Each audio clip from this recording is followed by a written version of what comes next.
চাৰিজন পৰিয়ালৰ ভৱিষ্যতৰ কাৰণে অসম চৰকাৰে আমাক কম্পেনচেশ্যন দিব লাগে। কম্পেনচেশ্যন মানে যিসকলৰ মৃত্যু হৈছে মৃত্যুঘৰক কম্পেনচেশ্যন দিব লাগে, ক্ষতিপূৰণ ভাল এটা ব্যৱস্থা কৰিব। লগতে আমাৰ MSC ফালৰ পৰাও এই চাৰি ঘৰক কম্পেনচেশ্যন দিলে আমি নথৈ আনন্দিত হ'ম। তীক্ষ্ণভাৱে খুটি নাটি চালি জাৰি মানে এইটো পৰীক্ষাটো পালে আমি ভাল পালোহেঁতেন। অসম চৰকাৰ তথা মুখ্যমন্ত্ৰী আৰু পুলিচ প্ৰশাসনক আমি ধন্যবাদ জনাইছোঁ। যিহেতু নমস্কাৰ, আমি এতিয়া অকলেই জ্ঞাত যেন আমাৰ লখিমপুৰৰে চাৰিজন যুৱক বেংগলোৰত কৰ্মসূত্ৰে কাম কৰিবলৈ গৈছিল আৰু তেখেতলোকসকলে নিজৰ কোঠাত মৃত্যুবৰণ কৰিবলগীয়া হৈছিল। আমি অকলে এতিয়া নিউজে কাগজে পত্ৰ আমি দেখিবলৈ পোৱা গৈছে। যোৱাকালি তেখেতলোকসকলৰ মৃতদেহ নশ্বৰদেহ ইতিমধ্যে পৰিয়ালসকলক গঠাই দিছেগৈ। গতিকে আমি পৰিয়ালসকলক কিছু কথা আমি জানিবলৈ চেষ্টা কৰিছোঁ যেন কেনেদৰে এইখন নশ্বৰদেহ আৰু মৃতদেহ তেখেতলোকৰ চোতালত আহিবলৈ সক্ষম হৈছে। মই বহু কেইজনৰ পৰা তেখেতলোকসকলৰ পৰা আমি জানিবলৈ চেষ্টা কৰিলোঁ। আপুনি কি ক'ব খুজে যে 24 ঘণ্টাৰ ভিতৰতে নশ্বৰদেহসমূহ ইতিমধ্যে নিজৰ ঘৰত আহি পাইছে, গতিকে আপুনি কি ক'ব খুজে? হয়, আমি অসম চৰকাৰ তথা মুখ্যমন্ত্ৰী আৰু পুলিচ প্ৰশাসনক আমি ধন্যবাদ জনাইছোঁ। যিহেতু 24 ঘণ্টাৰ ভিতৰত বহিৰাজ্যত আমাৰ বেংগলোৰত চাৰিজনকৈ যুৱক মৃতদেহ ঘৰত আহি আমাক চমজাই দিয়াৰ বাবে আৰু এই আঁচনিৰ জৰিয়তে যথেষ্ট আমি আমাৰ গাঁওবাসীয়ে বা আমাৰ সমাজ উপকৃত হৈছে। গতিকে আজি ইয়াৰ লগতে এইটো কৰি দিয়াৰ লগতে জয়ন্ত সিংদেৱ বা যি চাৰিজন যুৱকৰ মৃত্যু হৈছে তেওঁলোকৰ ঘৰত এককালীন সাহায্যৰ ব্যৱস্থা কৰিব লাগে বুলি মই অসম চৰকাৰক দাবী জনাইছোঁ। হয়, আমি জ্ঞাত যে আমাৰ কৰ্মসূত্ৰে পাঁচজন যুৱক আছিল, তাৰে চাৰিজন যুৱক মৃত্যু হৈছে। এই চাৰিজন যুৱক ইতিমধ্যে ইহঁতৰ পাৰ্থিৱ শৰীৰ আমাৰ গড়সমূহ 24 ঘণ্টাৰ ভিতৰত শ্ৰদ্ধাঞ্জলি আঁচনিৰ থ্ৰুদি আমাৰ গঠাই দিছে। এইকাৰণে আমি অসম চৰকাৰক ধন্যবাদ জ্ঞাপন কৰিছোঁ।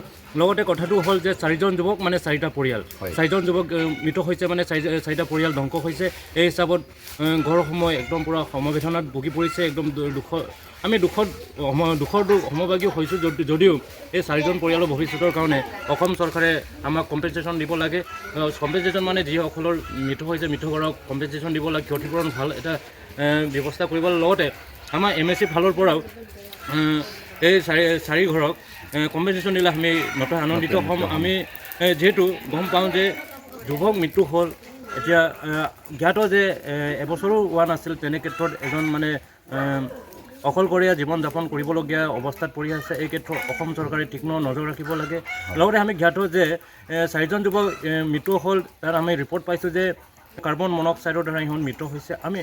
যিহেতু আমি গম পাওঁ যে মনক্সাইডটো দি হয়তো 1 ছেকেণ্ড বা 1 মিনিটৰ ভিতৰত মানুহ মৰাটো আমি মানে বিশ্বাসত ল'ব পৰা নাই। হয়, ডাক্তৰৰ ৰিপৰ্ট মতে কাৰ্বন মনক্সাইডত মৃত্যু হয়, কিন্তু তথাপিতো আমাৰ সন্দেহ থাকি গৈছে যে কাৰ্বন মনক্সাইড হয়তো 3-4 মিনিট সময় দৰকাৰ হয়। তেনে ক্ষেত্ৰত এই চাৰিজনৰ ভিতৰত কোনো এজনে জানো দৰ্জা বা খিৰিকী খুলিবলৈ সময় নোলালে? হয় না, এইটো এটা সকলোৰে মনত মানে প্ৰশ্নটো সুদয় হৈছে। 99.5 মান মানুহ সকলোৰে প্ৰশ্ন সুদয় হৈছে। যিহেতু ডক্তৰসকলে যদিও ৰিপৰ্টত লিখিছে যদিও কিন্তু আমাৰ মনে কেতিয়াও মানে এইটো মানি ল'ব পৰা নাই। এই ক্ষেত্ৰত বেংগলোৰ যিটো নেকি পুলিচ আৰু তাত বেংগলোৰত থকা যিটো নেকি TMP, আপুনি কি খবৰ খোজে? তাকে আমি এইটোকে ক'ম যে আৰু সলম মানে নিশা একদম পূৰা তীক্ষ্ণভাৱে খুটি নাটি চালি জাৰি মানে এইটো পৰীক্ষাটো পালে আমি ভাল পালোহেঁতেন। কাৰণ মনক্সাইডত মৰিছে, হয়, এইটো জ্ঞাত, কিন্তু তাত যে 2-3 মিনিটমান সময় পালোহেঁতেন ন, সিহঁতটো ডাইৰেক্ট একেচাতে একে সুখাৱতটো মৰি নাযায়। তেনে ক্ষেত্ৰত কোনো এজনে জানো দৰ্জা বা খিৰিকী খুলিবলৈ সমৰ্থ নহয়। সেইটোৱে মানে আমাৰ মানে থাকি গ'ল বহুত মানে কথাটো হয় যদিও নোহোৱা নিচিনা হৈ গৈছে। গতিকে অলপ মানে এইটো চালি জাৰি চালে মানে যিমান পাৰে কৃপতাৰে অলপ মানে নিশাকে আমাৰ ঘটনাটো তদন্ত কৰিলে ভাল পাম বুলি মানে আমাৰ বিচাৰ আৰু আমাৰ মনে বিচাৰি আছে। আমাৰ মনে তেতিয়াই শান্তি পাব। আপুনি যিহেতু কৈছে আপোনাৰ মুখৰ পৰা শুনিবলৈ পাইছে 5জন ল'ৰা, এজন ল'ৰা বাচি আছে, গতিকে তাৰ ওপৰতো কিবা ক'ব নেকি যিজন জীয়াই আছে এই ল'ৰাটোৰ ওপৰত? আমি ডাইৰেক্ট চিধাকৈ কৈছোঁ, এইজন মানুহ যে যি আছে ইয়াক আমি দুখী অৱস্থ বুলি আমি নকওঁ, ইয়াক দুখী বুলি নকওঁ, কিন্তু আমাক তদন্তটো উচিত হ'ব লাগে। তদন্তটো বহুত ভাল হ'ব লাগে। এই তদন্তটো দি আমি জানিব পাৰিম যে সঁচাই কেনেকৈ মৃত্যু হ'ল। ডাইৰেক্ট ডক্টৰৰ পষ্টমৰ্টেম ৰিপৰ্ট মতে কাৰ্বন মনক্সাইডত মৰিছে ন। কাৰ্বন মনক্সাইডতো তেনেকৈ ডাইৰেক্ট একে নিশাওতো একে সুখাৱত মৰিব নোৱাৰে। এইটো মানে আমাৰ মানে ডাউটটো থাকি গ'ল। আমি কেতিয়াও এনে কাহিনী শুনা নাই। চাৰিজন যুৱক এটা বন্ধ কোঠাত তেখেতলোকসকলে মৃত্যু হ'বলগীয়া হৈছে। আপোনাৰ মনত কিছু সন্দেহ হৈছে নেকি? এই বিষয়বস্তুটো আমিতো এতিয়াও সন্দেহৰ আওতাতে আছোঁ। আমি এতিয়ালৈকে ধৰিব পৰা নাই আচল কাহিনীটো কি হৈছে, কিন্তু ডক্টৰে কোৱা মতে কাৰ্বন মনক্সাইড গেছৰ উৎপন্ন হৈছে য'ত নেকি আমাৰ ভাইটিকেইটা মৃত্যুমুখত আজি পৰিবলৈ বাধ্য হ'ল। কিন্তু এটা কথা মোৰ মনত এতিয়াও খুন্দিয়াই আছে যে এই ঘটনাটো কিন্তু অসহজ বুলি আমি মানি ল'ব পৰা অৱস্থাত নাই। কিয়নো অসমবাসীয়ে মানি ল'ব পৰা নাই এইটো এতিয়া মোৰ সন্দেহ আউটাৰ আছে, এইটো নতুন আত্মঘাতী হ'ব লাগিব।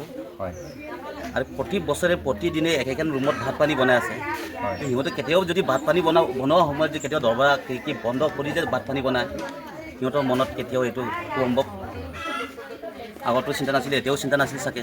সেইকাৰণে মই এই বিষয় বস্তু অলপ বহুলভাৱে চিন্তা কৰি আছোঁ।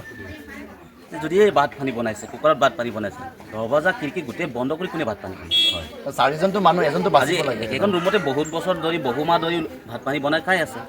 তাতে মোৰ কিবা এটা সন্দেহ আছে। গতিকে এই বিষয়ৰ ওপৰত অসম চৰকাৰে বিশেষ গুৰুত্ব দিব লাগে আৰু এইটোৰ ওপৰত অলপ চালি জাৰি চাই তদন্ত আৰম্ভ কৰিব লাগে বুলি মই অসম চৰকাৰক আহ্বান জনাইছোঁ। এনে ক্ষেত্ৰত আপুনি লখিমপুৰ পুলিচক আৰু বেংগলোৰ পুলিচক আপুনি কি ক'ব খুজিছে? তেখেতসকলে পুলিচৰ ভূমিকাটো শুদ্ধভাৱে গ্ৰহণ কৰিলে আমি নিশ্চয় আনন্দিত হ'ম। গতিকে আমি দুখীয়া পৰিয়ালৰ মানুহ, হয় আমিতো দিন হাজিৰা কৰিয়ে খোৱা মানুহ। হয় গতিকে এনেকৈ এটা পৰিৱেশত আমি এতিয়া আছোঁ য'ত ক'ব পৰা অৱস্থা নাই। গতিকে অসম পুলিচে বা বেংগলোৰ পুলিচে সঠিক সিদ্ধান্ত লৈ তদন্ত প্ৰক্ৰিয়াটো সুকলমে আগবঢ়াব লাগে বুলি আমি বিনম্ৰতাৰে অনুৰোধ জনাইছোঁ। যিহেতু আমাৰ অসমৰ পৰা আৰু আন ৰাজ্যৰ পৰা মানুহ বহুতো অন্য ৰাজ্যলৈ কাম কৰিবলৈ যায়, যিসকল কৰ্ম কৰি আছে বা যিসকলে আমাৰ ভাই ভনীসকল তাত কৰ্মত নিয়োজিত হৈ আছে, তেখেতলোকসকলক আপুনি কি ক'ব খোজে যে অথৰ্গ বা আপোনাৰ মনৰ পৰা, যিহেতু আমাৰ প্ৰতি মাহে বা প্ৰতি বছৰে আমাৰ নিজৰ ভাই ভনীক হেৰুৱাবলগীয়া হৈছে যেন বাহিৰৰ ৰাজ্যত? প্ৰথম কথাটো হ'ল সেনেকুৱা যে আমাৰ অসম যদিও বিকাশ বুলি কৈ আছে, ডেভেলপ কৈ আছে, ডেভেলপ তেনেকৈ নহয়। আচলতে ডেভেলপ হ'বলৈ হ'লে আমাক উদ্যোগ লাগে, ইণ্ডাষ্ট্ৰী লাগে। ইণ্ডাষ্ট্ৰী আমাৰ ইয়াত স্থাপন হোৱা নাই। ইণ্ডাষ্ট্ৰী স্থাপন কৰিবলৈ হ'লে তেতিয়া আমাৰ কিবা মানুহবোৰ মানে ৰোজগাৰ হ'ব ন, বেৰোজগাৰ হৈ আছে। এইটো ৰোজগাৰ হ'ব হ'লে আমাক ইণ্ডাষ্ট্ৰী লাগে। ইণ্ডাষ্ট্ৰী নথকাৰ কাৰণে তেনেকুৱা হৈছে। লগতে আমাক পাৰ্চনেল প্ৰটেকশ্যনৰ কাৰণে অসম চৰকাৰে ব্যৱস্থা কৰি দিব লাগে যে বাহিৰত গ'লে আমাক অসম বুলি ক'লে এটা সুকীয়া এটা পৰিচয় পাব লাগে বুলি ভাবোঁ। আৰু এতিয়া যিসকল কৰ্ম নিয়োজিত হৈ আছে তেখেতলোকসকলে ভালদৰে থাকিব লাগে আৰু যাৰ নেকি সমস্যা হৈছে তাৰ সকলোৱে সহায় সহযোগিতা কৰিব লাগে বুলি আপুনি ক'ব খোজে? আমাৰ মনত সন্দেহ হৈছে, গতিকে এই সন্দেহ লখিমপুৰ পুলিচ আৰু অসম পুলিচ আৰু বেংগলোৰ পুলিচ সকলে এই সন্দেহটো যাতে আমাৰ মনত কেতিয়াও থাকিব নালাগে, এনে ক্ষেত্ৰত কাম কৰি দিবৰ বাবে আপোনালোকক বিনম্ৰতাৰে অনুৰোধ জনাইছোঁ।